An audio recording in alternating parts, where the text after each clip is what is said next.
to show you guys a little more in depth about how the recipes are laid out in my book, because the recipes aren't actually longer than any other traditional recipe. There's just a section before each recipe section that goes through the mixing method you're about to use for the following recipe. So let me show you. Let's look at the quick bread chapter here. So I cover two different mixing methods in the quick bread chapter because those are the two main mixing methods used for almost all quick breads.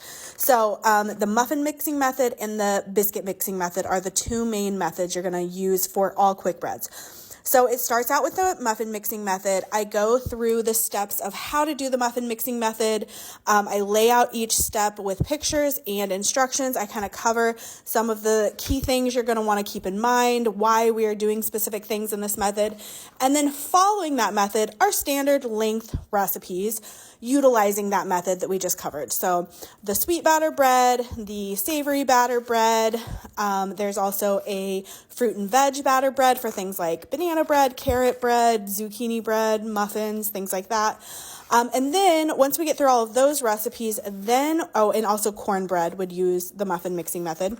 And then after that, we go on to the biscuit mixing method, which is going to be for any quick bread that uses a dough, like a biscuit, a scone, soda bread, all of those are going to use this method. So then we cover that. How is it different than the muffin mixing method? What are the key points of that? What are the step-by-step pictures of that? And then we go into the recipes that are going to utilize that method. So biscuits. So each recipe doesn't go over the why each time, but there's a section before the recipe for those who are learning who can kind of understand why we are doing the things in the recipe that you're about to get to. You can kind of think of it like a textbook for the home baker. It's going to help you really gain some confidence so that when you go out to recipes beyond this book, you're going to really be able to easily recognize, okay, I'm about to use this mixing method and I already know what all the steps are and why we are doing all of these things. And there are also a lot of people who absolutely do not care about that, and that's okay too.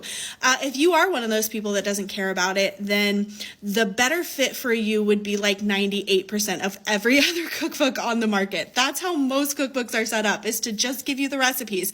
And those cookbooks are amazing too. So this probably isn't a best fit for you if you don't care about the why. But for those who do, I got you.